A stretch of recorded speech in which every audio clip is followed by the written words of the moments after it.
What's up? Mga moms, mga pap! It's me again, Casey. And for today's vlog, guys, may pupuntahan ako at bibili ako ng kakailanganin ko for change oil. Di-change oil ako nito.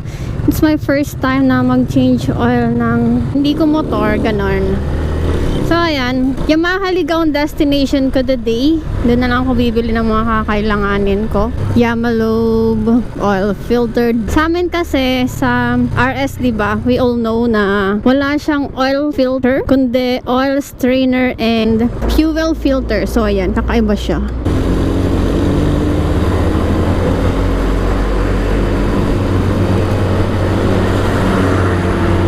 Guys, don't you ever dare do that. Lalo na sa mga lugar na hindi nyo pa kabisado. So, pupunta na muna ako sa pagbibilihan ko. And update ko na lang kayo guys sa pag nandun na ako. So, dito na tayo guys. So, close pa ata siya guys. Saglit lang, tingnan natin. Tantanong muna tayo. Kuya, ano oras kayo magbubukas? Bibili lang po sana ng oil. Tapos, meron din kayong oil filter. Sige po. Hintayin ko na lang. So, ayan guys. Hintayin ko na lang muna magbukas tong Yamaha. I-update ko muna yung boyfriend ko. Baka mag-alala. So, ayun guys, nakabili na ako. Hindi ako nakapasok sa Yamaha kasi meron na silang in-implement na no face shield, no entry. So, ito guys, buti na lang may box akong dala. And thank you sa sponsor ng box na to. Galing pa to kay Vinci, kay Idol Downship Vinci. Ito yung box niya na nagpagulong-gulong sa Tabugon. Not sure. Yung nabasagan siya ng plate. Kaya ayan, iniwan niya sa amin. So, ayan, pabalik na ako guys. And dadaan muna ako sa shop sa Ginobatan para bumili ng coolant. So yun guys, update na lang ako ulit. Kapag andun na ako sa Ginobatan, medyo mahabang biyahe pa rin to. Many unbearable hours later. Kano po yung ganito? Yan to pong ano, Sniper 150. 40. Pwede po pa resibo? Thank you. Kailangan natin ng resibo guys. Pag naningil tayo mamaya, at least mababayaran tayo. Pinalaki kasi ako guys na kailangan ng resibo sa lahat ng gastusin. Pag walang resibo, walang refund. Thank you po.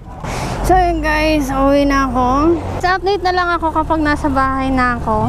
Kailangan ko na magmadali umuwi. Ako'y gutom na.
So, ayan guys, tapos ko na siyang i-change oil at mag-refill ng coolant. Nakapagod. Nakakapagod na wala si Vinci. Wala akong katuwang. Lahat na lang ako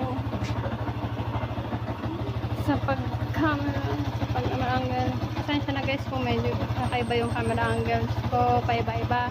Kasi it's my first time na mag-vlog ng ganito na wala si Vinci. Still, sana please bear with me.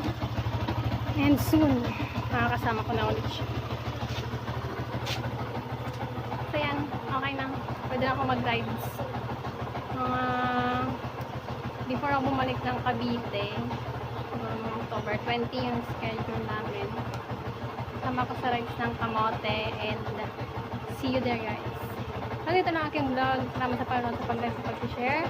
And don't forget to subscribe kung hindi pa nakapag-subscribe. And share my videos. Feel free to comment din. So, ito na aking vlog. Thank you.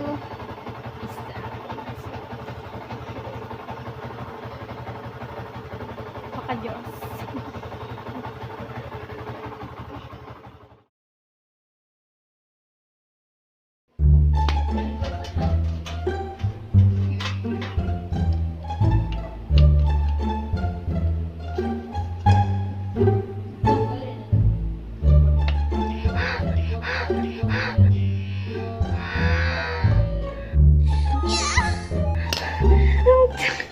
Nanghina ako. Sagling lang.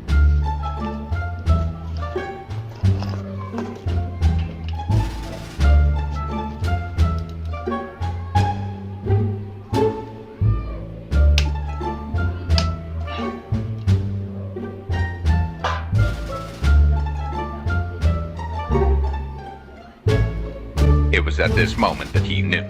He f***ed up.